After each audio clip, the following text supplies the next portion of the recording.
So I got myself a little 1/18 scale crawler. This is the CR-18 from Hobby Plus, and it's a brand that I've not had before, so I'm pretty curious about it, especially considering the price point. So this comes fully ready to run. It's waterproof, it's all-wheel drive, it's got a LiPo battery. It even comes FPV ready, which is a unique feature to list on these little cars. You don't see that too often these days. So without further ado, let's get that guy out of the way and let's have a look at this little fella right here, because it does look very, very cool. So of course you get your radio, you get the truck fully assembled and ready to go, and you get a bag full of goodies, which we'll go through very, very quickly here. Now I will warn you that this is a retake of the original video I've done. I've already ran the car. My mic did not work, and I've already done a couple of changes to this, which I'll go through very, very quickly. So first thing in my hand here is the USB charger to charge the battery that's included with the truck. You also get the battery itself, which is a 600 milliamp 7.4 volt, and I've already attached some Velcro on here, which I'll explain a little bit later why I did that. You get a spare bind plug as well as some extra springs. These are apparently a harder spring, so it actually says hard there. So I've driven the car as it is and it seems totally fine, but you can swap out those springs if you want to do some tuning. You get a couple of tools. There's a little minuscule, little tiny screwdriver. It's just a Phillips head. And then you get this plastic cross wrench one here to take wheels off and so on. So you can use that to work on the car.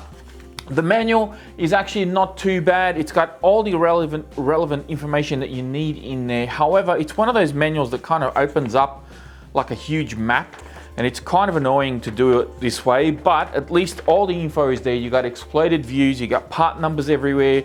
It shows you all the necessary information, how to turn the car on, plug your batteries in, all that usual stuff. So yeah, make sure you hold on to that in order to work on the vehicle and all the parts that you need.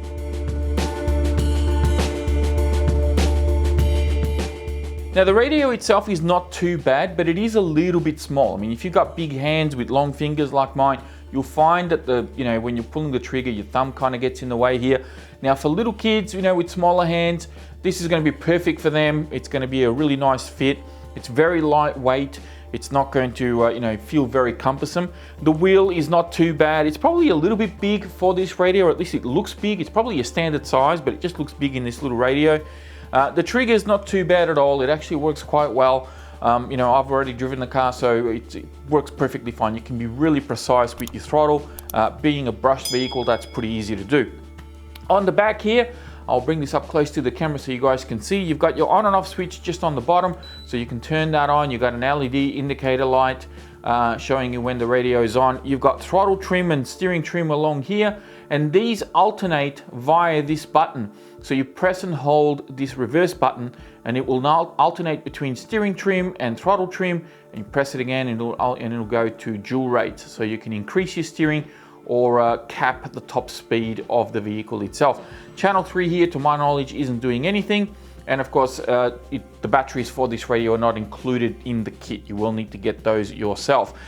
To install the batteries, this little button back here, you kind of like push that clip up like that, and the whole handle kind of slides out this way, and then your batteries actually go in here. So you just pull this little lever, and there you go. You put your 4 AAA batteries, not AA's, they are AAA batteries. And if I can put the little cap back on here like so, and then you slide this guy back into place, and boom, you're ready to rock and roll. So that's the radio. And now for the car itself. This is a really cool looking car. Lots of little intricate details on this. A really nice plastic sort of bonnet, sporty scoop thing that they've got going on here. You got a snorkel going along the side. Your mirrors actually have mirrors in them. So this is I thought it was like a sticker, but to my knowledge, it looks like a piece of glass that they've actually put in there as well. LED lights already pre-installed, both at the front and the rear. A usable spare tire in the back as well. Nice detail on the bumpers. Tires feel really good and squishy, and they actually work pretty well when I used it. Nice solid front bumper on here as well, and it's got a good angle. And the plastic grille on here looks really mean on this car as well. So I like the way that this looks. I mean, people do Jeeps all the time, but this one actually looks pretty good. Now, one of the things that caught me off guard was taking the body off.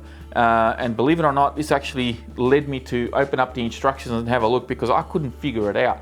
There are no body pins anywhere, and I could see that it was hinged on the back. So you can see that it's kind of like hinged back here. So I knew the whole thing needed to lift up, but I couldn't see how to do it. And it turns out it's this little piece right here in the middle. You need to slide this guy back, and it is tricky. You kind of need to get your fingernail in there, and it slides back like that.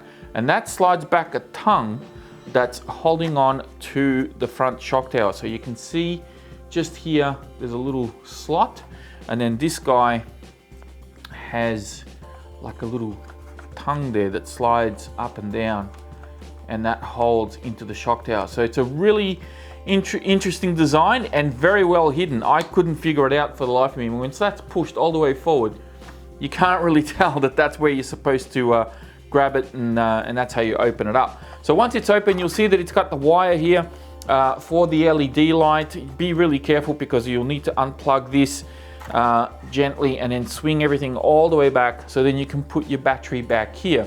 Now the battery tray originally came with these little O-rings which acted like you know, elastics to kind of hold the battery in place, but it was so fiddly to put them on, or to put the battery on, that you know, you've got this sort of shock tower piece up here, and I couldn't really, like, it was really fiddly. It was a bit annoying. And I very quickly realized, you know what, I'm just going to put a bit of Velcro on here and stick my battery in. And it's so much easier to just slide the battery in like that and just stick it down. This is just a crawler. You're not going to be doing jumping or anything like that. And even if it tumbles over, it's not going to be with enough force for this to rip out. So it's much easier to just use that, and that's what I've gone with. So I've gotten rid of those little O-rings, but you know, if you want to do it that way, it's entirely up to you. Now over here we've got our transmission case. We've got an on and off switch that's got the little kind of like a little sleeve over the top for water protection. You got your 2-in-1 ESC here, so this is both a receiver as well as a speed controller. You can see the antenna coming along the chassis line here, and then of course you've got your steering servo up the front with your linkages and everything else for your steering just there. As we close this up, we have a bit of a peek underneath. You can see that this is a 4-point or 4-link suspension setup. So you've got your 4 links here, and on the front I think it's only got 3, mainly because of the way that it's designed. And the chassis itself is actually alloy. So this is a brushed black alloy that they've got going on. And you've got multiple mounting points on the shock towers here as well, which is kind of cool. You can actually raise the entire car up, so if you wanted to get a bit more clearance on the suspension travel or something like that, you can do that quite easily. Probably one of the more annoying things is when putting the body back on, you got to put it properly back into these little slots to make it sit in there correctly. That's probably the only thing that's a little bit fiddly. You know, you got to do that on both sides just to make sure that it sits in there properly. And then of course you need to slide that back into position. When you slide that back into position, I found that you got to really push it down and forward. If you just let everything sort of sit there, it's not going to slide into that slot very well. So just bear that in mind. Aside from that, you know, you've got your wiring for your LEDs in the back, wiring for the LEDs in the front that you can see there. The body itself feels nice and tough. Yeah, the whole thing just looks really nicely built, you know. So on that note, let's take it out for its maiden voyage, and you guys can see how this guy sort of ran around near my house.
Okay, so for those of you that don't know, I'm not a big crawler guy, and I certainly don't have too many of these tiny little crawlers.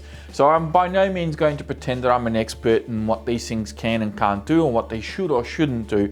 But I am going to give you my basic opinion of what I thought of this little guy, especially given that, you know, it did everything that I asked of it. It climbed the little areas that I thought were going to be a bit too much for it, and it still managed to do it. You just have to get the right angle of attack. Be a little patient with your throttle, and it can actually do that. And it's a lot of fun. I mean, it's not very quick, so it's not as quick as your 10 scale cars. So if you're planning to walk behind this on the trail, you're going to be walking very slowly. But you know, if you've just got a small little courtyard, or if you're in built up areas in the city, you don't have access to a huge amount of parks, or you just can't be bothered driving 60 miles an hour over BMX jumps all the time, you just want something that drives a bit more scale, this can be a lot of fun. And I think given the price point, the scale details that this has, and the capabilities that it's shown me, I think this is a great little car, and I love the features. I like the look of it, and I'm definitely going to be taking it out on more occasions, and maybe I might even do some more feature videos down the line. You never know. But for now, I'm going to leave this one here, guys. Thank you all very much for watching. If you enjoyed this video, please hit that thumbs up button before you go. Don't forget to subscribe to the channel if you're new, and check out the video description down below. I'll have links in there to where you can get one of these here in Australia, and any other info that I can find, I'll put links in there for you. Thank you again, and I'll be speaking to you all next time.